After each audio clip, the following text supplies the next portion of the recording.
a bold design, an energetic soul in a calm body, a street naked that is dressed as a tourer. Is this a bold move from Bajaj or a huge mistake?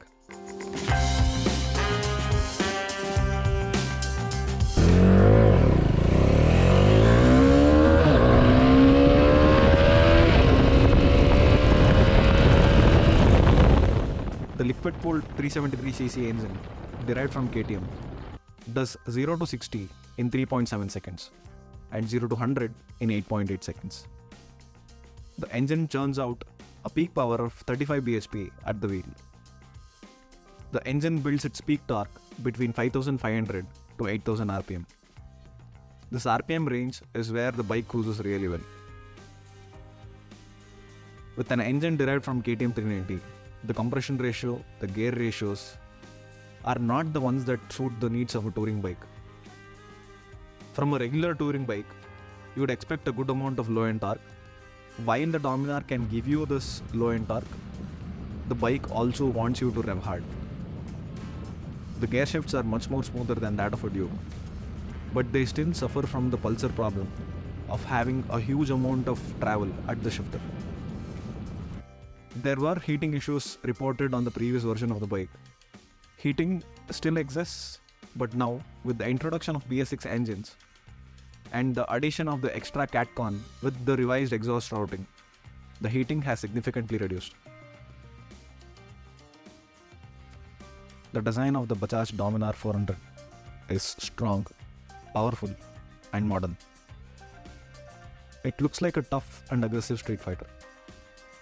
There seems to be inspiration from animals that hunt, and you will see sharp lines and a cool headlight to make it look stealthy. The bike also has a clean and elegant style with nice details. The turning radius is quite long, and the heavy front end of the bike makes it slightly difficult during your initial runs. But very soon, you will be able to make U-turns with confidence. Female riders might have a problem because of the combination of seat height and the weight of the vehicle.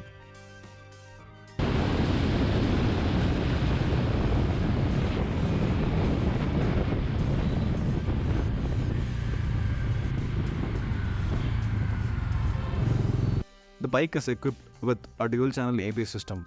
Brakes is where my expectations were slightly higher. While this power cruiser offers a very good acceleration, the bibrake brakes seem like it's undersized. The Dominar could have done well with a smaller master cylinder. This lack of stopping power is felt, especially if you are at higher speeds.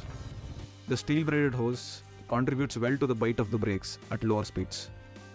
Whatever the brakes lack, the engine compensates for it through its engine braking. The engine braking on this bike is really good. Again, not a bad thing for a tourer-like character.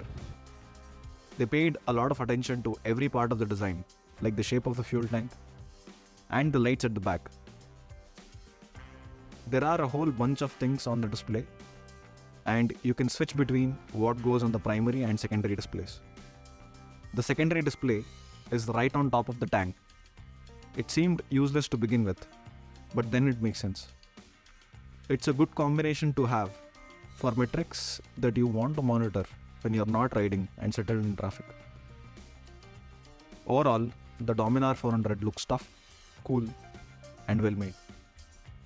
The accessories like the visor, crash guards, the knuckle guards, and the top box mount complete the bike really well. The foot pegs are slightly set to the front compared to the Duke. The placement is between that of a street naked and a tourer. The handlebars are raised slightly. This feels good. Though the tank grip is good, it seems like it was designed for taller riders. Speaking of taller riders, they might actually complain about knee pain on longer rides. The bike definitely feels heavy and moves around like a tourer for sure. The front end of the vehicle is too heavy and wants to roll into corners all the time, but does not want to roll out. I really like the way the bike pickups on throttle exiting the corner. Maneuvering the bike will initially take you time, but you will quickly get used to it. Post which, you will be able to predict what's to come and how to adapt. You have to be careful with the front end of this bike. Because of the weight, if you lose the front, you might not be able to recover. The rear suspension setup is hard. You will definitely see this over bumps and potholes. The rider seat is slightly hard, but it will offer decent amount of comfort when on long rides. There is good amount of refinement from the engine.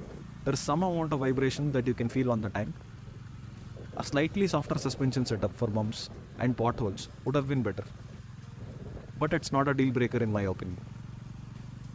The display, accessories, overall cleanliness of the bike is really good. Most of the owners that I've spoken to have a really positive feel about the bike. The bike is available at 2.29 lakhs ex-showroom. This is lower than that of a Duke 250 and slightly higher than the Himalayan. Bajaj offers decent service cost and the service interval of 5,000 kilometers gives enough breathing space for the customers. The bunch of accessories that are available makes it a stellar deal. The MRF tires will easily last you anywhere between 15 to 20,000 kilometers. Keep your consumables like the chain well maintained and you'll save a lot more. For tips on chain maintenance, check out the video using the link at the top. At the price point on offer and considering the total cost of ownership, this is a stellar deal. Bajaj is essentially giving you a Duke at a reduced price point with good amount of performance. The only catch, however, is the weight of the bike. The bike does feel difficult to get around the city initially, especially in bumper-to-bumper traffic. Some of the accessories like knuckle guard are pretty useless in most places in India. The guards, when cracked, might poke into your wrist. Should be careful on this. The other accessories, however, offer very good value. The bike can be used for touring, commuting, and definitely for family use. Most of us are not really sure on which bike to pick. If you need a personalized suggestion on which bike would fit you well, use the link in the description and reach out to us. And while you're at it, don't forget to like and subscribe so that more people get to know about this bike. Owning a bike is like getting married. It's never perfect.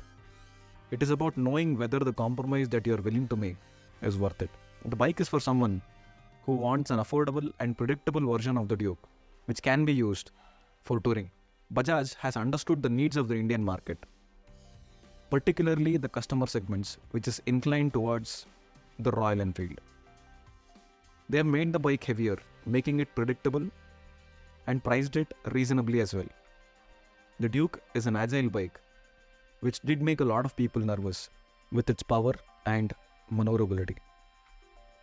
The Dukes also require a lot of effort to stay focused on the bike. A ride on the Duke is really taxing. The Dominar, however, is not. The Dominar serves the right balance for most of the Indian crowds who spend a lot of time either on the highways or on long city commutes. Now that you know about the character of the Dominar 400, do you think it was a master move or a mistake from Bajaj? Let me know in the comment section. See you in the next video. Until then, ride safe and Godspeed.